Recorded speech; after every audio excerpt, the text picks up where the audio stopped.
হিন্দু বৌদ্ধ খ্রিস্টান ঐক্য পরিষদ এবং ইসকনের বড় বড় নেতাদের হুঁশিয়ার করে দিয়ে বলতে চাই, শেখ হাসিনা একটা সাইকোপাথ, শেখ হাসিনা মানসিক পাগল। এই পাগলের কথায় নাচানাচি করে আপনারা এই দেশে কিছুই করতে পারবেন না।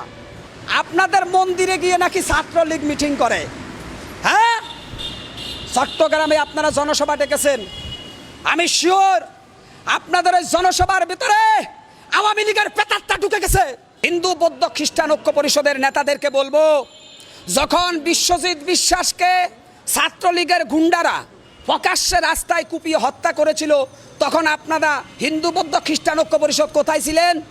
ওই মিয়া, শেখ হাসিনা 15 বছর ক্ষমতায় থেকে যেভাবে ওই যে দানব লীগকে পরিণত করেছিল, ছাত্রলীগের ভিতরে ছাত্র ছিল না, বেশিরভাগ ছিল কিশোর গ্যাংয়ের ল্যাংটা পোলাপাইন।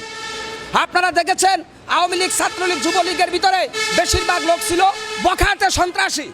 ওদের কাজ ছিল অপকর্ম, দুর্নীতি, দুঃশাসনকে জারি করা। তখন হিন্দু বৌদ্ধ খ্রিস্টান ঐক্য পরিষদের নেতারা আপনারা কোথায় ছিলেন?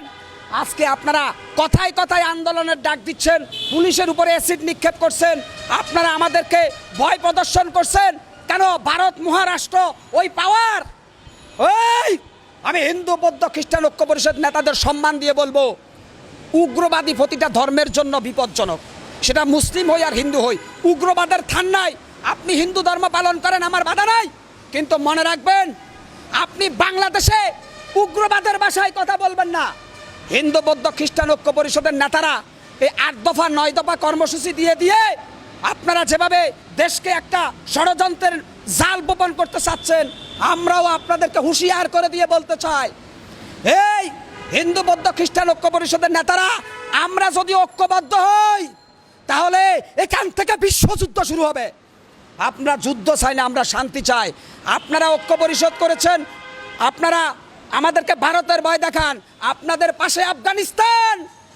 ওই আমার হিন্দু খ্রিস্টান ঐক্য পরিষদের নেতারা আপনাদের স্মরণ করিয়ে দিতে চাই, যদি সময়ের প্রয়োজন হয়, প্রয়োজনে পাকিস্তান, আফগানিস্তান, বাংলাদেশ, উজবেকিস্তান, তাজিকিস্তান আমরা ঐক্যজোট করব জম্মু কাশ্মীরকে নিয়ে। অতএব আপনারা যদি মনে করেন জম্মু কাশ্মীর আর বাংলাদেশ এক, তাহলে বোকার স্বর্গে বাস করেন। বাংলাদেশের মানুষ 1971 একবার প্রমাণ দিয়েছে, আর একবার প্রমাণ দিয়েছে 2024-এ। এরপর তৃতীয়বার যদি প্রমাণ দিতে হয়, সেটা হবে গাজাতুল হিন্দ যুদ্ধ। মুসলমানেরা সিংহ শাবুকের বাচ্চা, মুসলমানেরা কখনো বাতিলের কাছে মাথা নত করে না। অতএব মুসলমান ইমানি শক্তিকে যদি একবার ধারণ করে সামনের দিকে পা বাড়ায়, আপনারা ইঁদুরের ছানার মতো পালিয়ে যাবেন। অতএব হিন্দু বৌদ্ধ খ্রিস্টান ঐক্য পরিষদের নেতারা, এই বাংলাদেশ সকল ধর্ম বর্ণ সকল জাতির দেশ। এই দেশে আমরা বৈষম্য চাই না। যদি কোনো হিন্দুকে কোনো মুসলমান আক্রমণাত্মক ভাষায় কথা বলে, আপনারা বিচার দেন, মুসলমানেরা বিচার করবে। আর না হলে আমি চ্যালেঞ্জ করলাম আমার হিন্দু বৌদ্ধ খ্রিস্টান ঐক্য পরিষদের নেতারা, আপনারা আমার কাছে আসেন, কোন জায়গায় হিন্দুদের উপরে অত্যাচার হয় আমি বললাম, আমি এটা ব্যবস্থা গ্রহণ করব সরকারের মধ্য দিয়ে।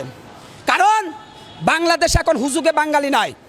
এই বাংলাদেশে একজন হিন্দুর যে সম্মান আছে, একজন খ্রিস্টানের সে সম্মান আছে, একজন মুসলমানেরও সম্মান আছে। এই রাষ্ট্রটার মালিক সবাই। এখানে কেন আপনারা এই যে অন্তর্বর্তীকালীন সরকারকে বিতর্কিত করার জন্য এই যে ভারতীয় কিছু রয়ের এজেন্ডা বাস্তবায়নের কাজে নামছেন? আপনাদেরকে তারা অন্ধকার ভবিষ্যতের দিকে দৌড়াচ্ছে, ওই দিকে যাবেন না।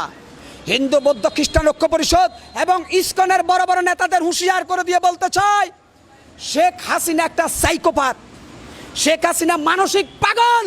এই পাগলের কথায় নাচানাচি করে আপনারা এই দেশে কিছুই করতে পারবেন না। অতএব মানবতার পক্ষে থাকেন। যদি বাংলাদেশে কোনো জায়গায় আমার হিন্দু সনাতন ভাই বা খ্রিস্টানদের উপরে কেউ আক্রমণ করে, আমরা মুসলমানেরা কথা দিলাম, সেটা মুসলমান হলেও আমরা তাকে ফিটিয়ে চামড়া তুলে ফেলবো। এই দেশে একজন হিন্দু, একজন খ্রিস্টান, একজন বৌদ্ধ, আমি তাকে রেসপেক্ট করি, সে এদেশের নাগরিক। অতএব এখানে উগ্রবাদের কোনো স্থান নাই, বৈষম্যের কোনো স্থান নাই। ওই হিন্দু বৌদ্ধ খ্রিস্টান ঐক্য পরিষদের নেতারা এখন শুনি আপনাদের মন্দিরে গিয়ে নাকি ছাত্রলীগ মিটিং করে, হ্যাঁ চট্টগ্রামে আপনারা জনসভা ডেকেছেন, আমি শিওর আপনাদের ওই জনসভার ভিতরে আওয়ামী লীগের পেতাত্তা ঢুকে গেছে। অতএব আপনারা ঘোলা পানিতে মাছ শিকার করার চেষ্টা করবেন না। আমরা শান্তিপ্রিয়, আমরা যারা এদেশে বাস করি, আপনারা আমাদেরকে বাধ্য করবেন না অন্যায়ের বিরুদ্ধে আরেকবার রুখে দেওয়ার জন্য।